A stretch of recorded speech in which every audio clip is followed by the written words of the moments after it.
Assalamualaikum warahmatullahi wabarakatuh.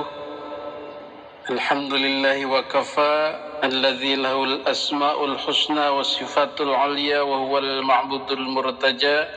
Wassalatu wassalamu ala sayyidina Muhammadinil Mustafa wa ala alihi wa ashabihi ahli sidqi wal wafa, amma ba'du. Hadirin para netizen yang dimuliakan Allah Subhanahu wa Ta'ala, pada kesempatan video kali ini kita akan memberi kabar tentang beberapa tokoh pembela Ba'alwi yang sudah dipanggil oleh Allah Subhanahu wa Ta'ala. Mereka dipanggil atau meninggal menemui ajalnya tidak mengalami sakit yang lama misalnya, atau asbab-asbab lain yang biasanya sakit atau kecelakaan atau apalah. Tetapi beliau-beliau ini termasuk mendadaklah begitu. Mudah-mudahan mereka semua meninggal dalam keadaan husnul khatimah. Amin ya Allah ya Rabbal alamin. Sebelumnya kami ucapkan turut berduka cita, berbela sungkawa. Adapun posisi mereka sebagai pembela Ba'alwi adalah rahasia ilahi. Kita tidak bisa menghukumi atau mengklaim, hanya bisa memperhatikan bahwa beliau-beliau ini adalah orang-orang yang sehat, orang-orang yang sedang bersemangat membela Ba'alwi. Yang pertama sudah kita ketahui sebelumnya, sudah viral, adalah beliau Kiai Haji Asmuni yang meninggal ketika berceramah mengisi Maulid Nabi Muhammad Sallallahu Alaihi Wasallam. Dan di sela-sela acara Maulid tersebut, beliau menyampaikan perihal masalah nasab dengan berapi-api. Dan yang sangat disayangkan adalah beliau mengutuk orang-orang yang mengotak-atik nasab Ba'alwi. Nah, kata-kata kutukan ini, kata-kata laknat ini, beliau tujukan kepada orang-orang yang mengotak-atik Ba'alwi, terkhusus daripada santri-santri beliau dan alumni, dan masa bodoh dengan orang-orang lain di luar itu. Maksudnya mereka yang di luar alumni itu masa bodoh, biar mereka dikutuk semua, dilaknat semua oleh Allah. Yang penting aku dan santri-santriku selamat, begitulah kira-kira. Dan tak lama kemudian beliau tersungkur dan dipanggil oleh Allah Subhanahu wa Ta'ala. Kemudian setelah itu ada pembela Ba'alwi dari Universitas Indonesia, Profesor Dr. Puji Astuti. Beliau ahli filologi atau seorang filolog, satu profesi dengan Dr. Menachem Ali.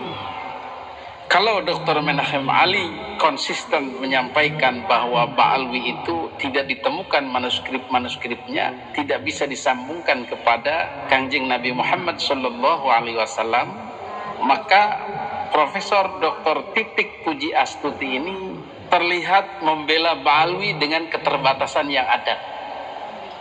Jadi beliau banyak menggunakan kata-kata konon katanya, kemudian kelihatannya, rupanya, dan lain-lain, yang kesemuanya adalah menunjukkan subjektivitas.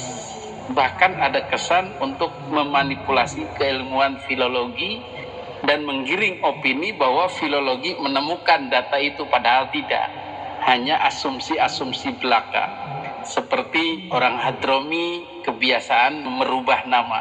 Bahkan menurut beliau, kebiasaan orang-orang Jawa merubah nama anak karena sakit-sakitan dan lain sebagainya itu katanya dipengaruhi oleh tradisi budaya Hadromi Yaman.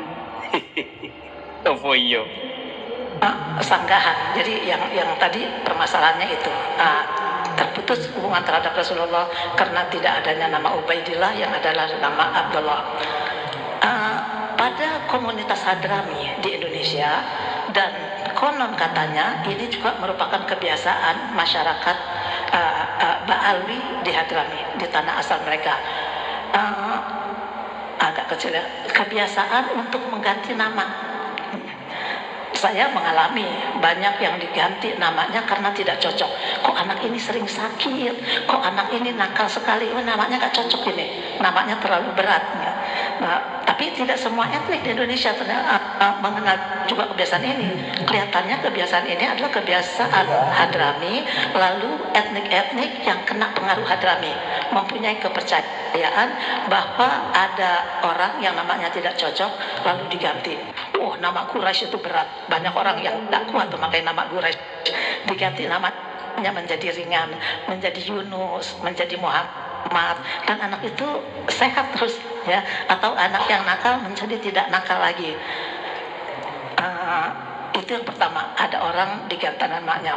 Nah, nama asli ini kemudian menjadi hilang, tapi dia sudah dicatat namanya di dalam registrasi nama yang asli, bukan nama yang diganti. Misalnya tadi Gures membuat registrasi Gures yang tercatat, tapi dalam kehidupan sehari-hari dia dikenal sebagai Yunus. Waktu saya nonton film Soekarno, saya juga kaget. Ternyata Soekarno itu bukan nama aslinya. Ketika dia kecil, tapi saya lupa tuh nama Jawanya apa. Soekarno tuh sakit-sakit terus diganti namanya Soekarno. Dan sampai meninggal kita tahu dia Soekarno. Padahal itu bukan nama aslinya Soekarno. Berarti mereka juga udah terpengaruh dengan kebiasaan orang Hadrami ini. Dan salah satunya adalah merubah nama dari Abdullah menjadi Ubaidillah. Maka walaupun tidak ada nama Ubaidillah, yang ada nama Abdullah, maka menurut filologi sah sebagai keturunan Nabi.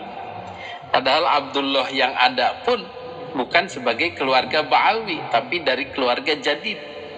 Itu kalau didebat lagi, ya kalah juga Profesor Dr. Titik Puji Astuti ini. Kalah dan salah, salah dan kalah. Itu beliau masih sehat ketika menyampaikan, diundang sebagai narasumber Ba'alwi oleh Rabithah Alawiyah RA.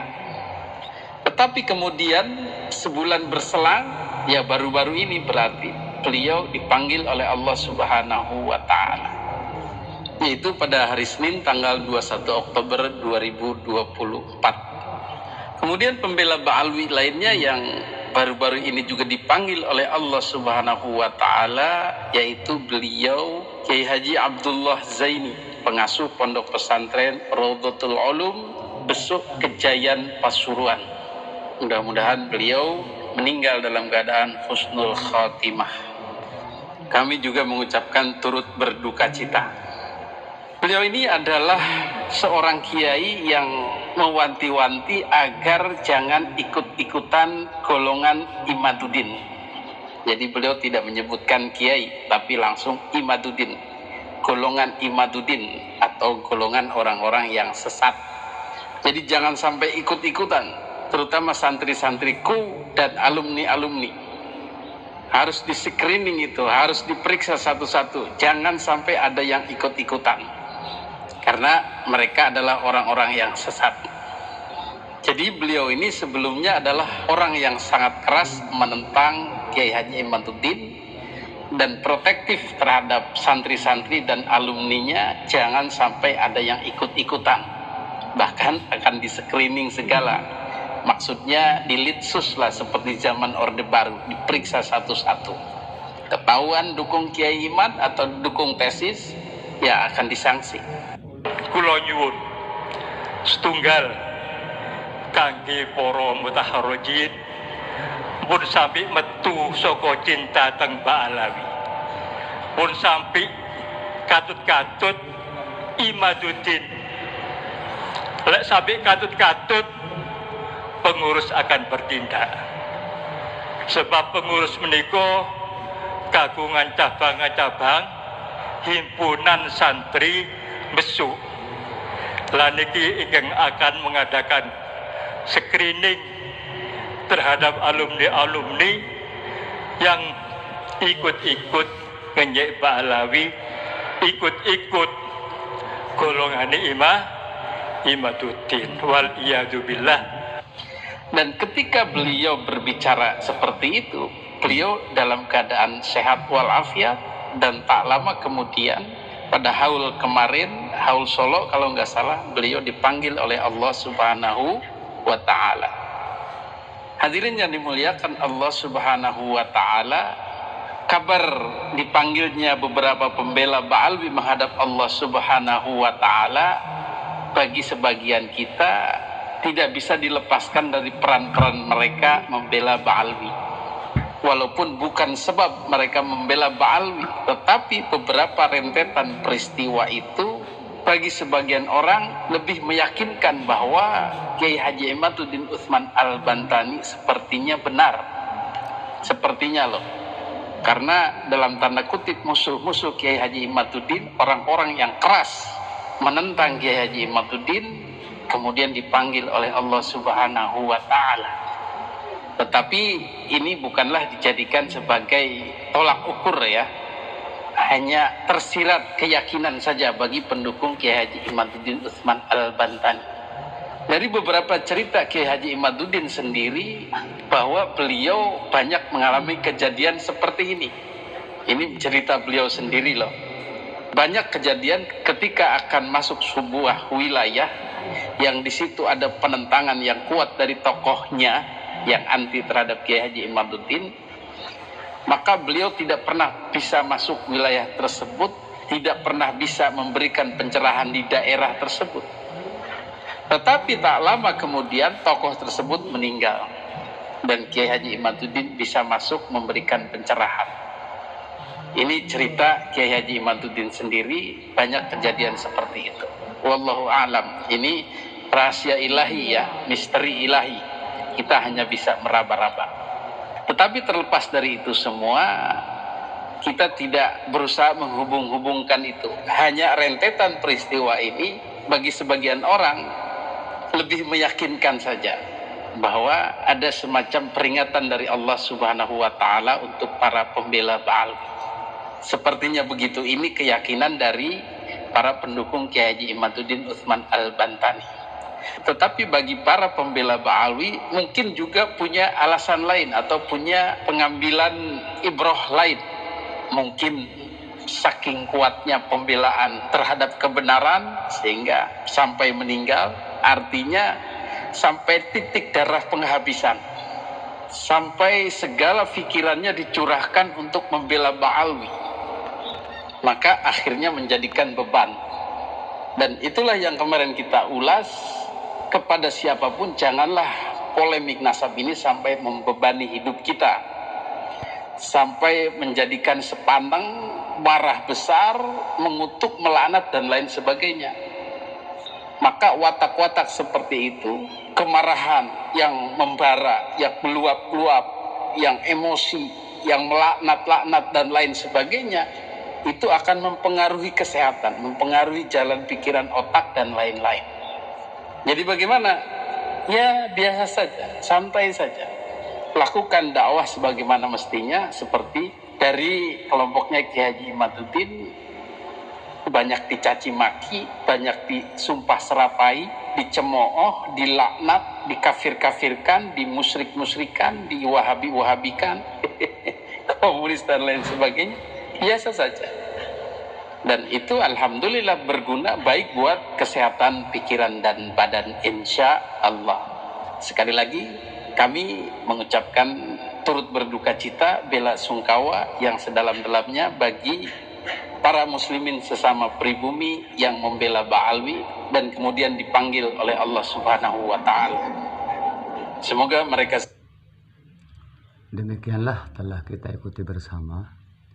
Ya bisa saja merupakan kualat ya, karena siapa tahu Kiai Imaduddin dan kawan-kawan ada yang diangkat oleh Allah sebagai waliullah. Karena kalau ada yang waliullah kemudian mereka disakiti, maka Allah nanti yang akan nantang perang untuknya. Man azani waliyan faqad adantuhu bil harbi. Barang siapa yang menyakitiku lewat menyakiti para kekasihku, maka aku tantang perang. Maksudnya Allah nanti yang akan membalasnya.